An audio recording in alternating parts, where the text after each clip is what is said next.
Quando minha tia ligou para perguntar por que eu não fui ao casamento da Emma, eu disse: que casamento? Ela me enviou fotos da minha família inteira comemorando sem mim. Eles mudaram a data e esqueceram de me avisar. Meses depois, quando meu pai ligou implorando por dinheiro para a reforma, usei exatamente as palavras dele. Ah, não te contei? Tenho 28 anos e até recentemente achava que tinha uma relação razoável, ainda que um pouco distante, com minha família. Meus pais e eu nunca fomos muito afetuosos, mas atribuía isso à personalidade deles. Minha irmã mais nova, Emma, e eu nunca fomos muito próximas. Crescendo, ela era a queridinha da família e eu, a filha quieta que sempre se esforçava. Mas eu sempre estive presente. Aniversários, formaturas, até quando estava fazendo intercâmbio. Sempre dava um jeito de participar por Zoom em todas as datas comemorativas. Achei que isso valia alguma coisa. No mês passado eu estava no meu apartamento, ouvindo um podcast e fazendo uma lista de tarefas para a viagem de volta à cidade natal para o casamento da Emma. Já tinha tirado folga do trabalho, comprado passagem, até encontrado o presente perfeito para o casal.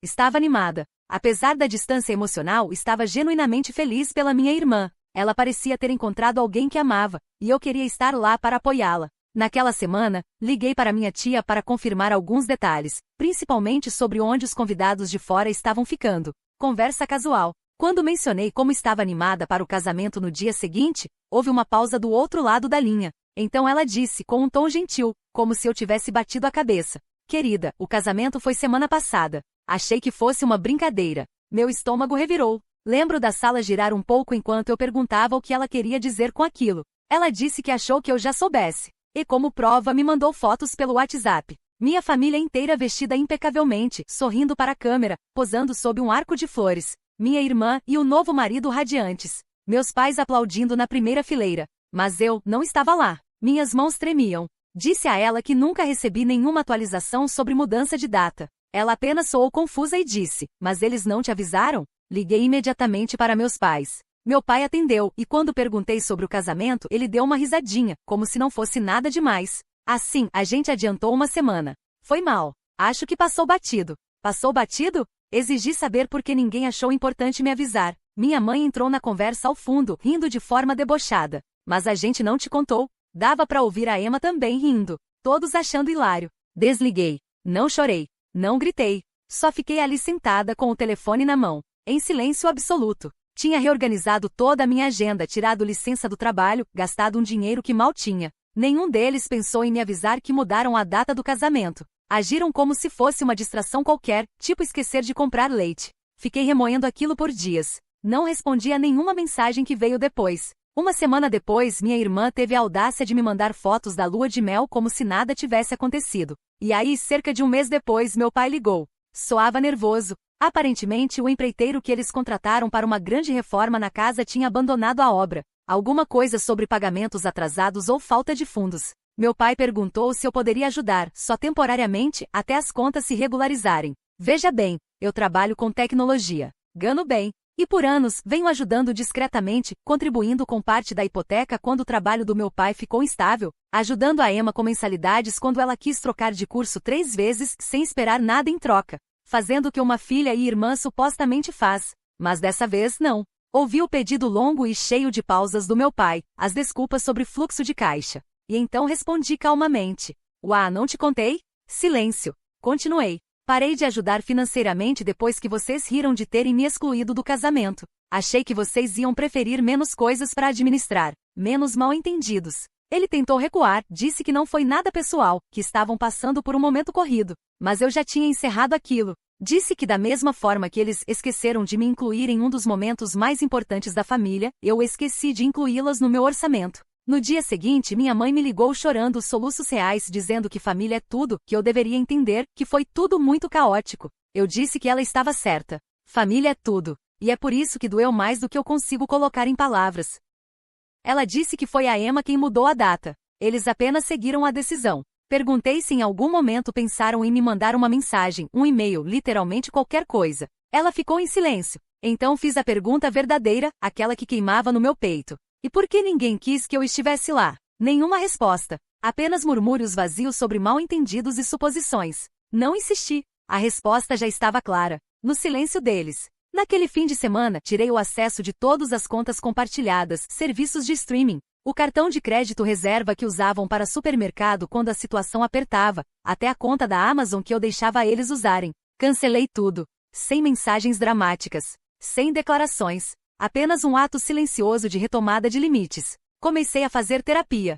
Finalmente minha terapeuta me ajudou a ver que eu vinha sendo usada há anos sob o disfarce de lealdade familiar, que minha ausência no casamento não foi um engano. Foi uma mensagem. Uma mensagem de que eu era conveniente, descartável, e que não valia nem o básico da comunicação. Mas então algo aconteceu. Na semana passada, Emma me ligou. Não meus pais, ela. Parecia estranha, nervosa, quase culpada. Disse que as coisas não estavam bem entre ela e a esposa. E achava que excluir-me do casamento tinha a ver com o fato de a esposa não gostar de mim. Aparentemente a esposa leu mensagens antigas em que eu brincava com a Emma por ela ser grudenta quando éramos mais novas. Disse que eu tinha energia negativa, e manipulou a situação para mudar a data pelas minhas costas, e meus pais simplesmente foram junto. Não falei muito, mas por dentro as peças se encaixaram. Ela não estava pedindo desculpas por amor. Estava tentando abrir caminho para pedir ajuda no futuro. Porque sabia que, historicamente, eu sempre fui o plano B, aquela que aparecia, não importava o que acontecesse. Mas isso acabou. Disse a ela que agradecia pela honestidade, e que esperava que ela encontrasse uma forma de lidar com o casamento dela.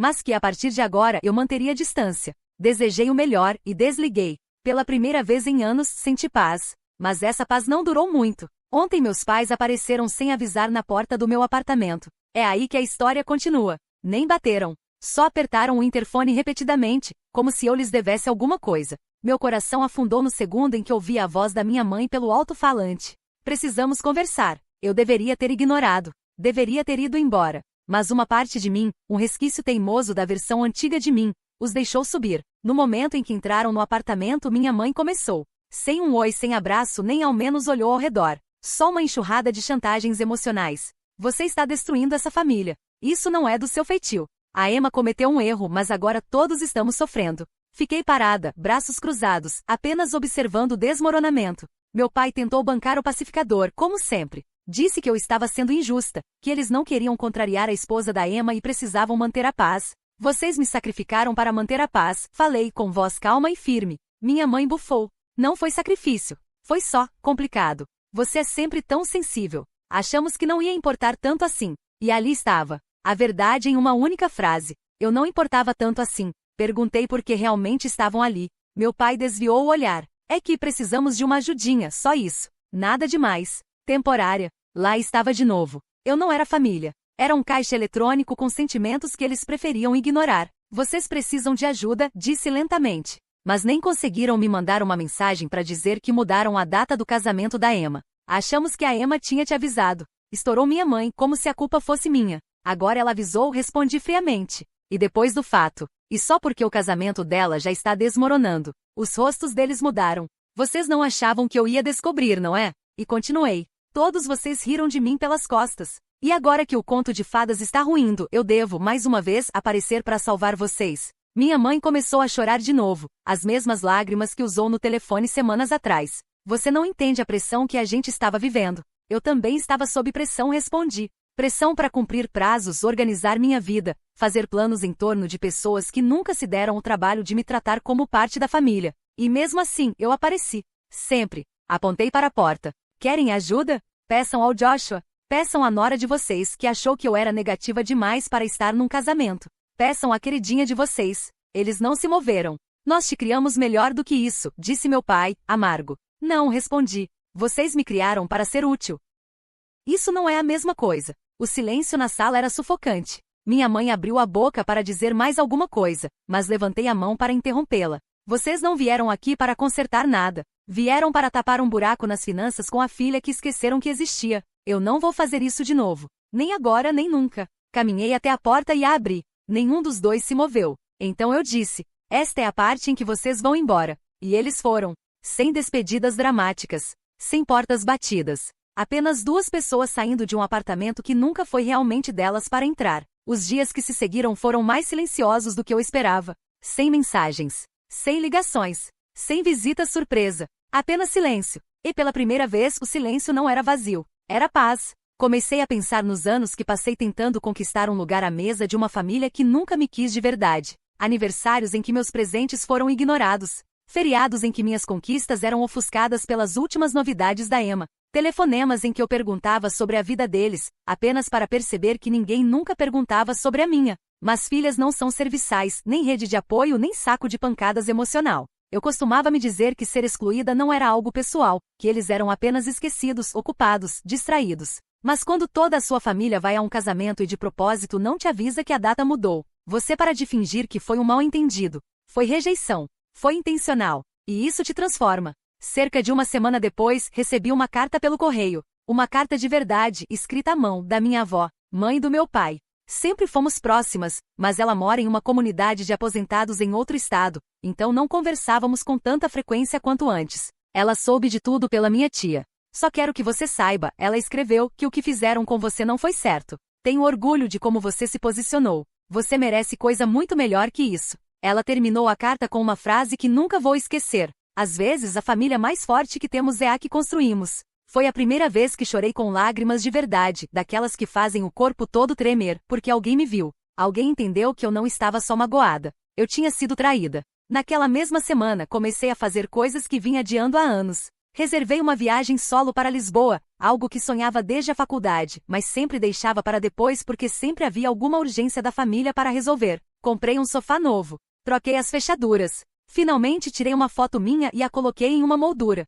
Pode parecer bobo, mas foi meu jeito de dizer: eu moro aqui. Eu importo. Alguns dias depois, Emma me mandou uma mensagem. Apenas uma linha. Você está mesmo deixando a gente? Fiquei olhando para a tela por um bom tempo. Depois respondi: não. Só estou deixando de ser a única que tenta. Nenhuma resposta. E honestamente eu não precisava de uma. Não estou dizendo que não dói. Dói. Às vezes ainda passo por fotos antigas da família e sinto uma pontada aguda de perda. Mas não por aquilo que foi, e sim pelo que deveria ter sido. Mas essa dor já não manda mais em mim. Antes eu achava que família era algo em que você nascia. Hoje eu sei que família é algo que você constrói com pessoas que aparecem, que se importam, que lembram que você existe quando a lista de convidados é finalizada. E estou construindo esse tipo de família agora. E estou começando por mim mesma. As semanas seguintes foram uma mistura estranha de alívio e luto. Passei pelo que parecia as etapas do luto, mas por pessoas que ainda estão vivas. Havia manhãs em que eu acordava e esticava a mão para pegar o celular. Reflexo automático.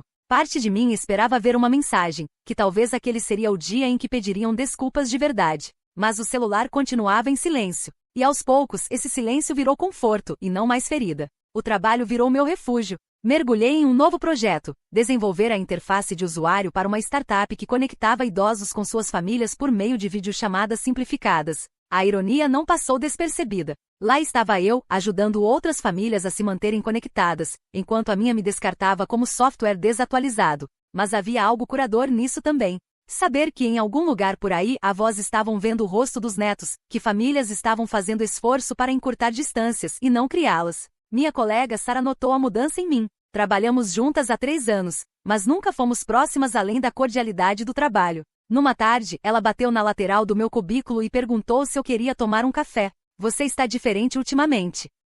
Você está diferente ultimamente, disse ela enquanto esperávamos na fila do café do andar de baixo. Mais focada, mas também, sei lá, como se estivesse carregando menos peso. Sem nem planejar, nem pensar muito, me vi contando tudo a ela. Não foi algo ensaiado, nem calculado, só uma honestidade natural que se desdobrou entre goles de latte. Sara ouviu sem julgar, sem tentar consertar nada, sem oferecer aquelas frases feitas sobre como família é para sempre. Quando terminei, ela ficou em silêncio por um momento e depois disse: sabe, eu te observo há anos, e você sempre pareceu alguém que pedia desculpas por existir. É bom ver você ocupando espaço. Aquela conversa despertou algo em mim.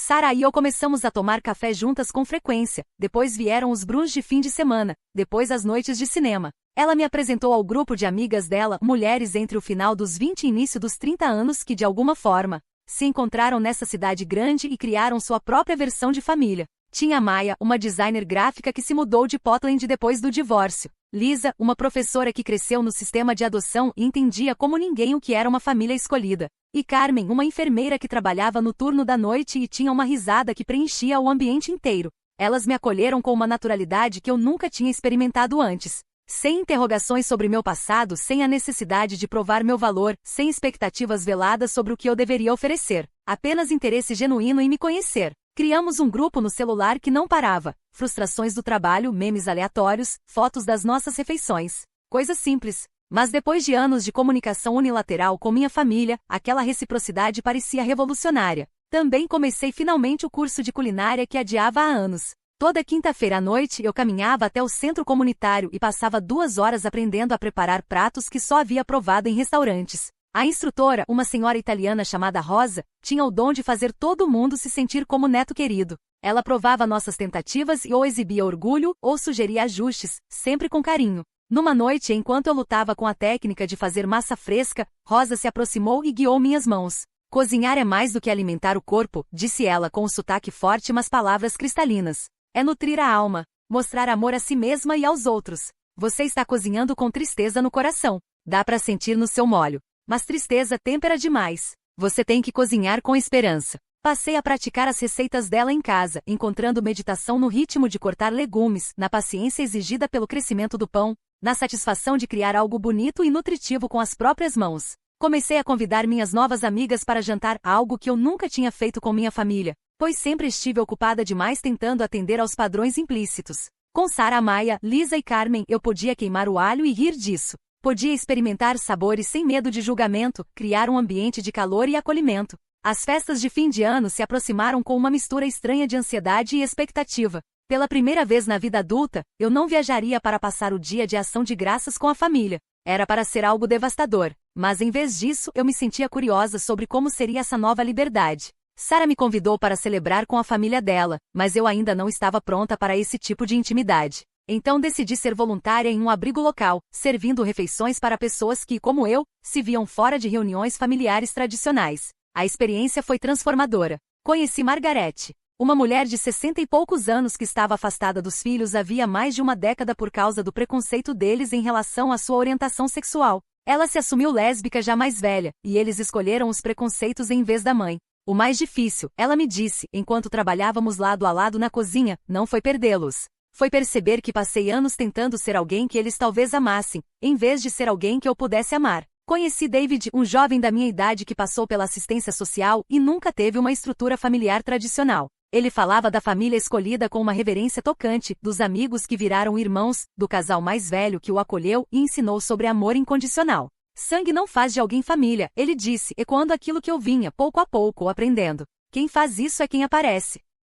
Havia algo profundo em passar o dia de ação de graça servindo os outros, em vez de ser servida, em fazer parte de algo maior do que a minha própria dor. A gratidão que eu sentia não era pela família que perdi, mas pela comunidade que estava construindo, pela força que descobri, pela mulher em que estava me tornando. Dezembro trouxe o inesperado, o aniversário da Josh. Durante anos fui eu quem lembrava, quem planejava, quem fazia questão de que ela se sentisse celebrada. Sempre tive orgulho de dar presentes significativos, de lembrar dos pequenos detalhes que mostravam que eu prestava atenção. Mas este ano, a data se aproximou como uma tempestade no horizonte. Parte de mim queria manter a tradição, provar que eu ainda era a pessoa mais madura. Mas uma parte maior reconheceu que continuar investindo energia em pessoas que demonstraram não valorizá-la não era nobreza, era autotraição. Passei o dia fazendo trilha com a Carmen, que tinha se tornado minha amiga mais próxima do grupo. Ela tinha o dom de fazer perguntas que me ajudavam a organizar meus pensamentos sem impor nenhuma opinião. Enquanto subíamos a trilha, respirando com dificuldade no ar fresco do inverno, falei sobre meus sentimentos conflitantes. O que você acha que a Josh está aprendendo se você continuar aparecendo mesmo depois deles mostrarem quem são? Perguntou Carmen quando paramos no mirante com vista para a cidade. E mais importante ainda, o que você está ensinando a si mesma sobre o seu próprio valor? A vista daquele topo era de tirar o fôlego. A cidade se estendia abaixo de nós como um tapete de possibilidades. Percebi que por anos estive olhando para trás, tentando consertar relações que nunca foram saudáveis, tentando conquistar o amor de pessoas que já tinham decidido que eu não valia o esforço. Mas ali, cercada pelo ar frio do inverno, pela amizade e pela força que conquistei com tanto esforço, finalmente comecei a olhar para frente. Naquela noite desliguei o celular e tomei um banho demorado, acendi velas, coloquei músicas que me faziam sentir viva, pela primeira vez na vida. Passei o aniversário da Josh focando inteiramente no meu próprio bem-estar, e foi o presente mais apropriado que eu poderia me dar. O ano novo chegou com reflexão e resolução. Comecei a escrever em um diário, algo que minha terapeuta já havia sugerido, mas que eu sempre resisti, por parecer vulnerável demais, real demais. Mas a escrita se tornou um modo de processar as camadas de perda e descoberta que eu estava vivenciando. Escrevi sobre a família pela qual eu lamentei, os mitos que carreguei sobre o que famílias deveriam ser, e o trabalho lento e bonito de construir uma vida centrada nos meus próprios valores, em vez das expectativas dos outros. Também voltei a namorar, algo que eu havia deixado de lado por anos porque estava sempre ocupada apagando incêndios familiares e tentando ser tudo para todos. Mas havia algo diferente na forma como eu me aproximava de relacionamentos agora. Eu não estava procurando alguém para me completar ou tapar os buracos deixados pela rejeição da minha família. Eu procurava alguém que soubesse apreciar a pessoa inteira que eu estava me tornando, alguém que entendesse que amor não é sobre sacrifício ou conveniência, mas sobre escolha e respeito mútuo. Os primeiros encontros foram desajeitados, mas aos poucos encontrei meu ritmo. Conheci pessoas que se impressionaram com minha carreira, que se interessaram pelos meus pensamentos, que ficaram curiosas sobre meus sonhos. Por tanto tempo eu fui definida pelos papéis de filha responsável, irmã confiável, contato de emergência.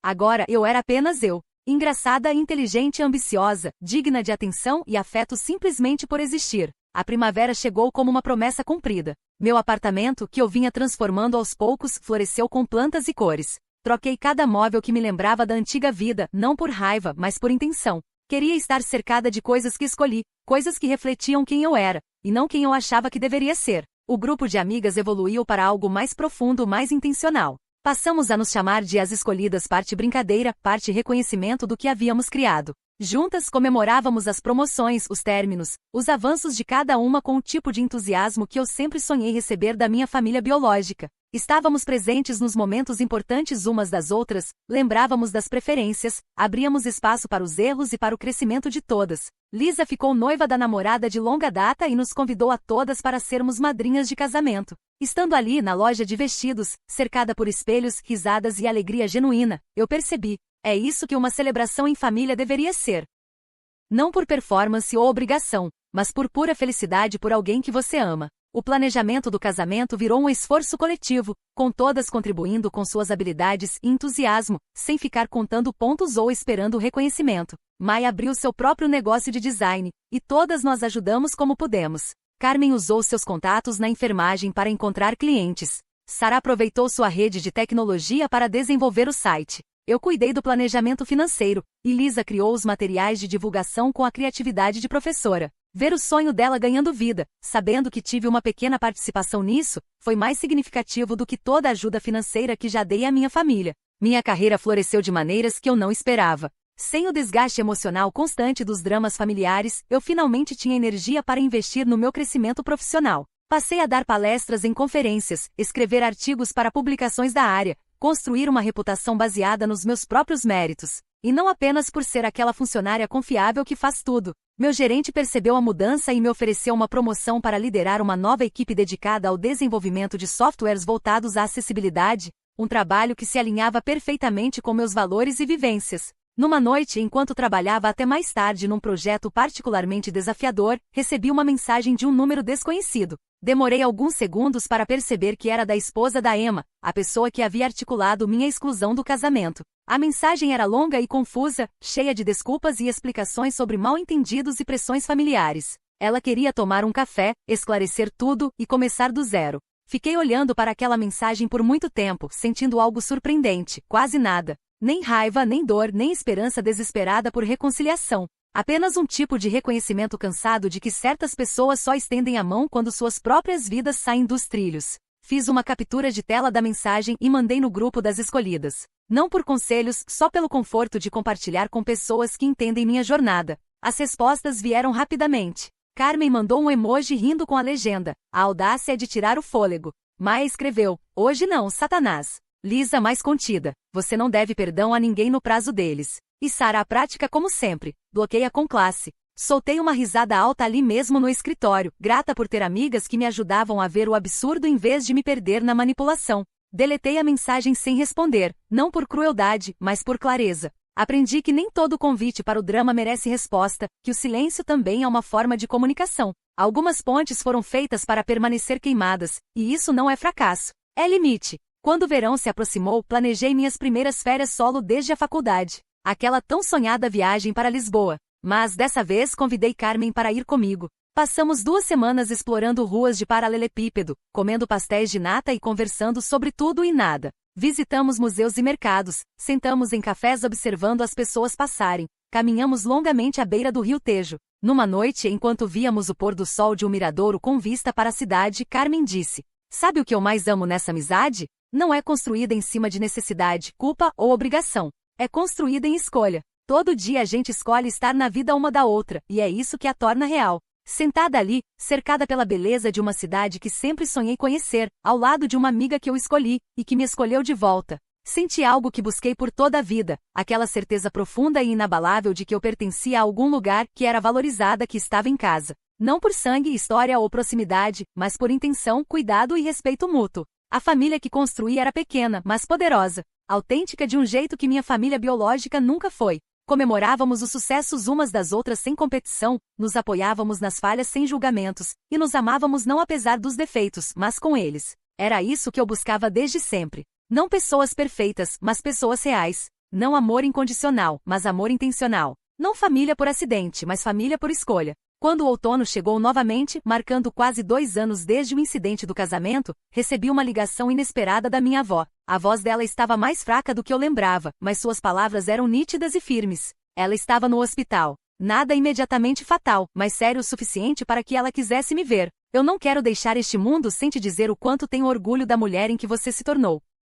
Ela disse. Dirigi até Oak State naquele fim de semana, com o coração pesado de antecipação. A comunidade de aposentados parecia diferente dessa vez, não era mais o lugar acolhedor e familiar das visitas da infância, mas um lembrete severo da mortalidade e da passagem do tempo. A vovó estava sentada perto da janela quando cheguei, parecendo menor do que eu lembrava, mas com o mesmo olhar cheio de inteligência feroz que sempre me fazia sentir vista. "Me conta sobre a sua vida," ela disse sem rodeios. E pelos 3 horas seguintes, eu contei. Falei sobre as escolhidas, sobre meu sucesso profissional, sobre as sessões de terapia que me ajudaram a entender a diferença entre ser usada e ser amada. Mostrei fotos de Lisboa, vídeos do casamento da Lisa, capturas de tela dos nossos grupos cheios de piadas internas e cuidado genuíno. Ela ouviu com a atenção focada que sempre foi seu dom, às vezes fazendo perguntas que mostravam que ela entendia não só o que eu dizia, mas também o que eu não conseguia dizer. Quando terminei, ela ficou em silêncio por um longo momento, depois estendeu a mão para a minha, com dedos que pareciam feitos de papel e aço.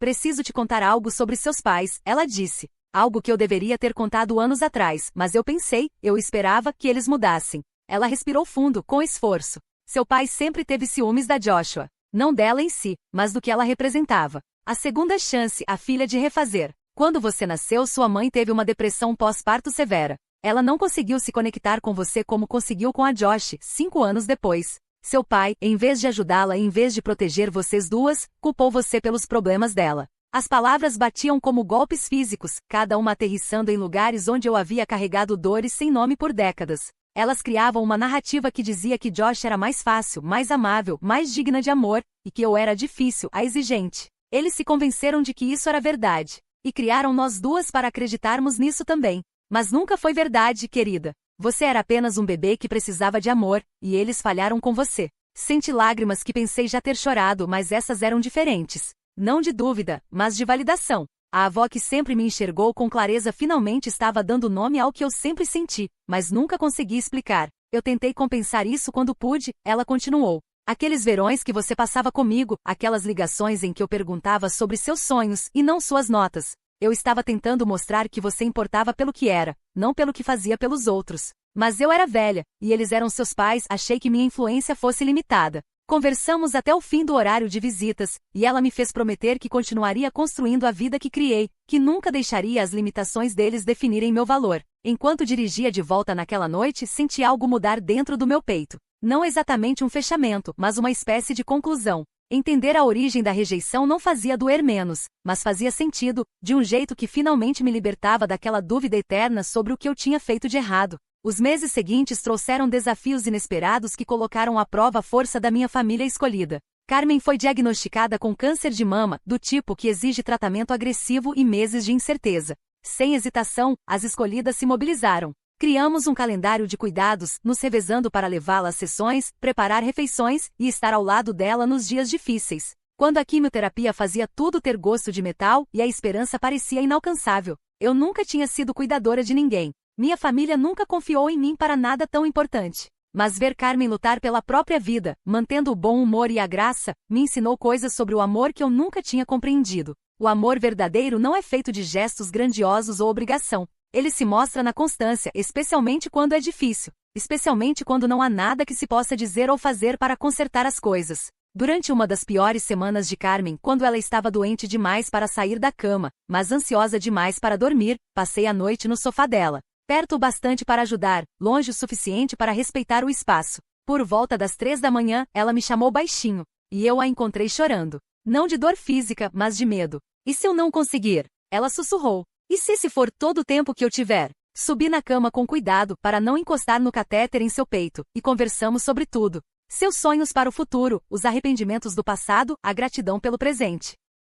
Conversamos sobre legado e significado, sobre o que significa viver plenamente, mesmo diante da mortalidade. Ao nascer do sol, ela adormeceu encostada no meu ombro, e eu compreendi algo profundo sobre a família escolhida. A gente não apenas celebra junto, enfrenta a escuridão junto também. O tratamento da Carmen foi bem sucedido, mas a experiência mudou todos nós. Vimos o quão rápido tudo pode mudar, o quanto nossas conexões são preciosas, e como é importante dizer o que realmente importa enquanto ainda temos tempo. Passamos a fazer jantares mensais de gratidão, nos quais dizíamos explicitamente o quanto nossa amizade significava, reconhecendo o presente que é ser escolhido, e escolher o outro. Minha carreira atingiu novos patamares naquele ano. O software de acessibilidade que minha equipe desenvolveu ganhou prêmios importantes no setor e fechou grandes contratos. Fui convidada a falar em conferências internacionais compartilhando não apenas conhecimentos técnicos, mas também reflexões sobre design inclusivo, baseadas nas minhas próprias experiências de exclusão e invisibilidade. De pé em palcos diante de centenas de pessoas, falando sobre um trabalho que me importava profundamente,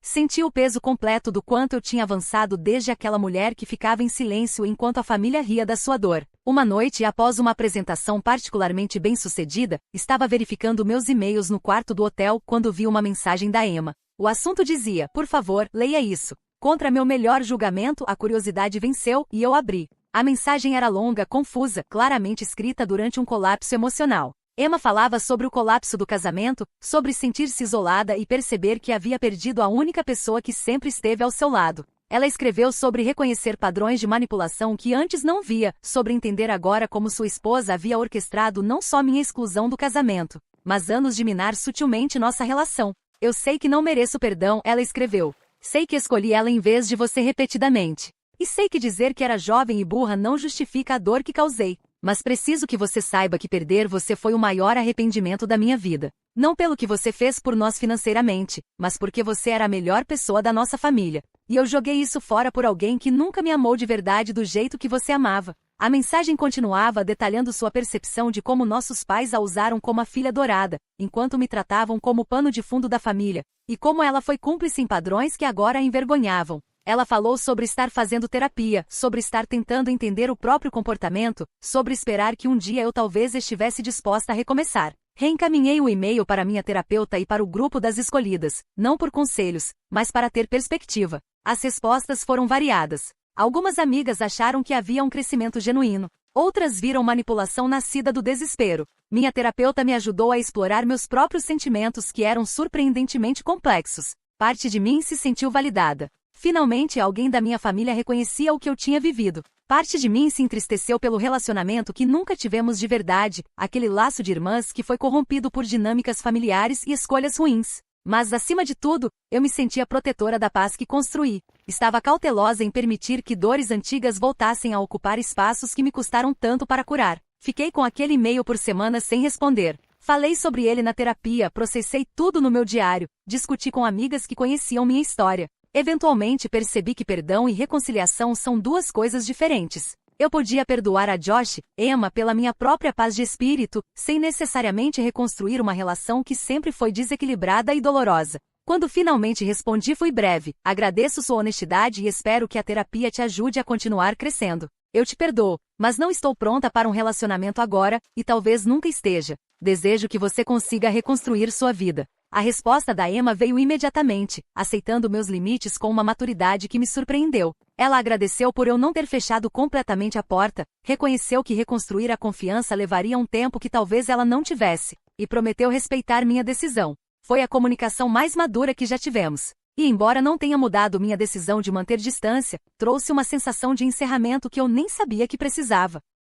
As festas de fim de ano daquele ano foram preenchidas com tradições da família escolhida que havíamos desenvolvido com o tempo. O dia de ação de graças com os escolhidos se tornará um potluck elaborado, onde cada um levava pratos que contavam histórias. Os tamales da avó da Maia, o pão de milho da mãe adotiva da Lisa, a tentativa da Carmen de recriar a torta de maçã da mãe falecida. Íamos ao redor da mesa compartilhando não apenas do que éramos gratos, mas momentos específicos em que cada pessoa havia tornado nossa vida melhor. O Natal foi mais íntimo, menor. Sara e eu havíamos começado uma tradição de cozinhar um jantar elaborado juntas na véspera de Natal, passando horas na cozinha enquanto filmes natalinos tocavam ao fundo. Esse ano, Maia e sua nova namorada se juntaram a nós, e passamos a noite compartilhando histórias de festas passadas, algumas dolorosas, outras lindas, todas partes das tapeçarias que nos haviam levado umas às outras. Conforme o ano chegava ao fim, me peguei refletindo sobre a jornada desde aquele telefonema devastador sobre o casamento até esse momento de contentamento e pertencimento. Eu havia perdido uma família, mas ganhado algo mais valioso, o conhecimento de que sou digna de amor, as habilidades para construir relações saudáveis e a coragem de proteger meu próprio bem-estar. A história não havia acabado. Ainda haveria desafios, crescimento, momentos de alegria e tristeza. Mas agora eu os enfrentava de um lugar de força, cercada de pessoas que viam meu valor e escolhiam celebrá-lo. Aprendi que família não se trata de sangue, obrigação ou conveniência. Trata-se de estar presente, de escolher aos outros e de criar espaço para que todos sejam autenticamente quem são. Na véspera de Ano Novo, enquanto eu estava no terraço da Sara com os escolhidos, assistindo aos fogos iluminarem o céu da cidade, senti algo que nunca havia experimentado. Pertencimento completo. Não porque encontrei pessoas perfeitas ou uma vida perfeita, mas porque encontrei as minhas pessoas, aquelas que me escolheram de volta. Aquelas que abriram espaço para todas as partes de mim. As que entenderam que amor é verbo, não apenas sentimento. A garotinha que passou anos tentando conquistar um lugar numa mesa onde não era desejada, havia crescido e construído sua própria mesa. Uma onde todos tinham um assento, todas as vozes importavam e todos eram escolhidos com intenção. Era menor do que a família com a qual comecei, mas era minha, era real, e era suficiente.